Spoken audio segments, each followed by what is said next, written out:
I'm glad you're here today, and I really appreciate your interest in Adoniram Judson and the beginning of the modern mission movement. We often talk about the modern mission movement beginning 1812, 13, 14, in that block of time. So that's about 200 years ago, and in our conversations we'll be referring to the modern mission movement beginning about 200 years ago. But to understand the significance of the modern mission movement, we need to understand the context in which it blossomed. So let's look at the culture. Let's see what the world was like 200 years ago in which the modern mission movement began. 200 years ago, it's interesting to note that the large crowds in the culture did not show up for basketball games or for BCS championships. So got me? 200 years ago, the large crowd showed up for hangings. That was a common sport. And thus 3,000, 5,000, up to 7,000 people in Western Europe or in America would show up for a hanging. That brought the crowds. And thus all the vendors and all the paraphernalia that would go with such an event would be stacked up there for a hanging. Understand that 200 years ago, on Saturday afternoon, you probably went to the blood sports. That meant bull baiting or bear baiting. And in such a scene, they would tie the back leg of a bull or the back leg of a bear to a post and then sick dogs on that animal and take bets about how many dogs will it take to kill this bear? How many dogs will it take to kill this bull? How long will it take? Do you realize we were even breeding 200 years ago a special breed of dog for such blood sport, and we still call that dog the bulldog? Are you with me? Bull baiting, bear baiting, that was the key sport. And it's interesting to note that as the stock markets were organizing 200 years ago in New York on a street named Wall, they decided that they would name an economic growth period where things were going up a bull market. And whenever stocks were going down, it would be called a bear market. You got me. Bull and bear baiting. That's what people did in their spare time 200 years ago. 200 years ago, what did the labor market look like? 200 years ago, folks, labor was done by slaves. Do you understand that? Things have changed in the last 200 years. When the modern mission movement began, slavery was the mode to get labor accomplished. Oh, and if you didn't have slaves, your next option was children. So a good 10-year-old can do your job and do it cheap. Slavery, child labor, dominated the economy 200 years ago. Now, those people who study such things will tell us that probably more cash was exchanged through prostitution than through the banking system 200 years ago. Now, us white Europeans and Americans, mainly in Europe, we were soldiers, okay? That's what guys did. They were soldiers, and if they weren't soldiers, they were drunks. The alcohol industry was uncontrolled and ran rampant 200 years ago. You were either a soldier or you were inebriated if you're a white Western European. Now, it's interesting to note, and I'm sure you students kept up with that, but in the fall of 2012, the Nobel Peace Prize was given to the European Union. Why? because they had gone 60 years without a war in those Western European nations. Now back up to where we would be 200 years ago when the modern mission movement began. All of those countries relished war with one another and fed on wars with one another. And finally, they went 60 years without a war and got the Nobel Peace Prize. Do you understand what the world looked like 200 years ago? Now, on the international scene, 200 years ago, when the modern mission movement begins, and Adoniram Judson is the first missionary sent from America, 200 years ago on the international scene, colonialism was at its peak. Now, you've had to study colonialism in all of your classes, and you understand what I'm talking about. But as we get ready for the next Olympics that will be held in Brazil, what language will be spoken in Brazil? Portuguese. Portuguese. Portuguese, a little country over by Spain, and they speak that language in Brazil. Why? Because the Portuguese colonized Brazil. You got me? Right next door in Argentina, what language is spoken? Spanish. You understand colonization? You see what I'm talking about? You get to South Africa, the language will be Dutch.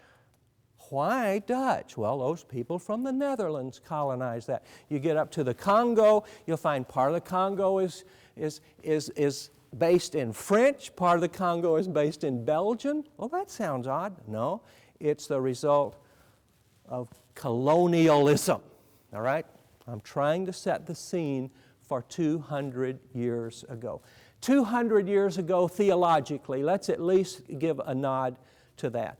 200 years ago, theologically, there was a discussion going on between Calvinism and Arminianism. Now, you've read John Calvin, I'm sure, and about 50 years after John Calvin came a guy by the name of Jacobus Arminius. And John Calvin would be emphasizing the sovereignty of God and the strength of God. But Arminius would say maybe human will has some play in God's activity on earth. And there was a conversation between Calvinism, predestination, and Arminianism, which is foreknowledge. And this was a powerful discussion. It would go something like this, Nate. It would go something like this. So, if I put here in front of you a bowl of ice cream and a bowl of turnips, and said, you get to eat one of them, enjoy. Which one do you think he would eat? Ice cream. Sure, he'd eat the ice cream. He'd eat the ice cream. Now, I had foreknowledge that he would choose the ice cream. But did my foreknowledge predetermine that he would choose the ice cream? Very good. That's the kind of conversation that was going on in theological circles. Thanks for understanding that. But foreknowledge versus predestination, Calvinism versus Arminianism, that was the mix 200 years ago. And into that mix is born this guy, Adoniram Judson, August 9, 1788. So he's 12 years old by the time we get to 1800, all right? And he is growing up in this kind of environment in the Boston area. Now, we'll say Boston, but it's really not going to be Boston. It's going to be Wenham, and it's going to be Bradford, and it's going to be Plymouth, and all of those little suburbs. But let me just codify it quickly by saying Boston. So he grows up in the Boston area. His father is a Congregationalist minister, and this is a bright lad. He had amazing skills, especially in languages. And stories are told that he could read by the time he was 3 years old. His mother taught him to read one day just because Dad was gone and they wanted to give him a surprise. So when Dad got home, Adoniram could read. By the time he was 12 years old, he was doing both Hebrew and Greek. How's your Hebrew? Very good. Is it about like your Greek? Yeah. All right. Well, he was 12 years old by the time he was doing Hebrew and Greek. You got me? Just brilliant in languages. And so he graduated from high school as valedictorian at 16 years of age. How many of you finished high school at age 16? But at 16 years old, he finishes high school. And we get the first sense of a rebellion at that point. Dad, Congregationalist pastor, Dad wants him to go to Yale because Dad went to Yale. And the lad said, "No, Dad, I am not going to Yale. I want to go to the Baptist college. I want that kind of rebellion all over the US of A. I am not going to Yale, Dad. I want to go to the Baptist college." So he does. He goes to what's called Rhode Island College in what colony? Rhode Island. Way to go. Rhode Island. Very good. Providence, Rhode Island. He enrolls there, but he would graduate from Brown University because during his tenure, they changed the name from Rhode Island College to Brown University. So we'll think Brown University from here on. And as you read about Judson, again, you're going to say Boston, and you're going to say now Brown University, but it's actually Rhode Island College, but keep those changes in mind. Okay. While he was at Brown University, he embraced deism. That was a movement that was very, very popular coming out of the French Enlightenment and Immanuel Kant and John Locke and those kinds of folk. And he teamed up with his roommate. His roommate was named Jacob Imes. Jacob Imes. And so Judson and Jacob Imes created the debating society for the deists. And they would love to debate their colleagues at Brown University. Is there a heaven? Is there a hell? Is there an eternity? Is there a life after death? Now, those kinds of conversations are quite appropriate at college level stuff, and you guys do that kind of thing, and nobody is dissing that. Sometimes those conversations are done out of a true search for truth. Sometimes those conversations are done just out of meanness and just to create havoc. And these two, Adoniram Judson and Jacob Imes, did them out of the latter, just to create havoc. He graduated from Brown, again, as valedictorian at 19 years of age. How many are you going to graduate at 19 years of age? So at 19 years of age, he finishes at Brown University, teaches school for a year, doesn't like teaching school. By the way, he writes 2 books while he's teaching school. And then tries to be an actor for about 4 months, and that doesn't work out. So we're up to about 1808. In 1808, he is riding his horse from New York back to Boston. And he stops at an inn to spend the night. Now, the innkeeper says, "Sure, you can spend the night here, but in the room right next door, there's a fellow that's ill. Is that okay?" Judson says, "Sure, I'll take the room." And he pays his money. He gets into the room. Now, a room in an inn in 1808 is not like the Holiday Inn, all right?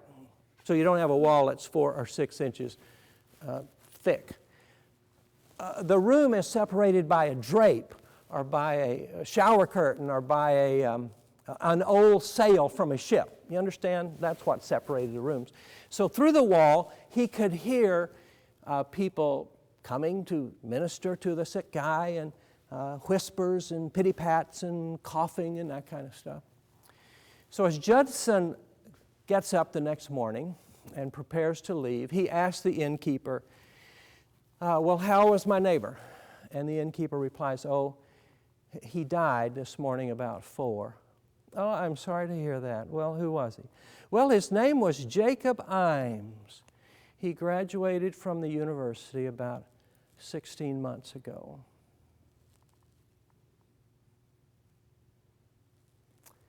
And suddenly, those academic, debating, philosophical questions become existential reality. Because right through that narrow in wall was his roommate, his debating partner, his deist buddy, Jacob Imes. So he rides his horse back to Boston, now thinking, is there an eternity? Is there a heaven or hell? Is there a life after death? And existential reality starts to trump philosophical gymnastics. He gets back to Boston, September of 1808. He enrolls in a seminary, and in December of 1808, pronounces his faith in Jesus Christ as Lord and Savior. Now we've set the scene for the modern mission movement. You understand the culture, the environment, what the world looked like 200 years ago, and how this young lad is born into that world that would start to change that world. The way I say it is the modern mission movement is the most significant thing that would happen in Protestant Christianity since the Reformation. And now we're prepared to go into the birth of the modern mission movement.